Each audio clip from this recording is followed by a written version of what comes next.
நாங்கள் வந்து சுவாமிமலையில் சோழர் கால சிற்பக்கலையை பாரம்பரியமாக செஞ்சுக்கிட்டு வரோம்.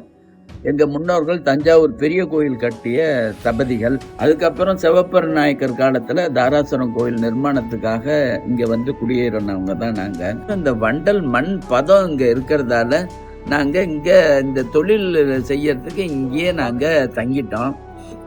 எங்களுக்கு சென்ட்ரல் கவர்மெண்ட்டை ஜாகிரபிக்கல் இண்டிகேஷன் ஆக்டில் பேட்டன் ரைட்டு கிடச்சிருக்கு. இங்கே ஒரு 40 குடும்பம் பாரம்பரியமாக பண்ணிக்கிட்டு இருக்கோம். இங்கே வந்து உற்பத்தி ஆகிற சிலைகள் வந்து கோவிலில் பஞ்சலோக சிலைகள் தான் நாங்கள் பண்ணுறோம். இது வந்து பாரம்பரிய சோழர் கால பாணியில் செய்கிறோம்.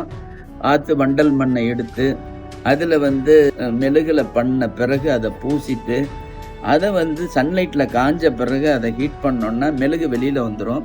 இந்த ஹாலோ இமேஜில் பஞ்சலோகத்தை காய்ச்சி ஊற்றினோன்னா மெழுகு இருந்தது மெட்டலில் கிடச்சிடும். அதுக்கப்புறம் செதுக்கிட்டு ராவி சீவி என்கிரவிங் பண்ணி பாலிஷ் பண்ணி பண்ணுறது தான் இந்த பழங்கால முறை. இது லாஸ்ட் வேக்ஸ் ப்ராசஸ்ன்னு பேர். இந்த முறை வந்து சாய்மலையில் தான் செய்கிறாங்க. அதனால் இந்த உலகம் பூரா உலக புகழ்பெற்ற இந்த சோழர் கால சிற்பக்கலை வந்து சாய்மலையில் தான் காலகாலமாக சோழர் காலத்துலேருந்து செஞ்சுக்கிட்டு வரோம்.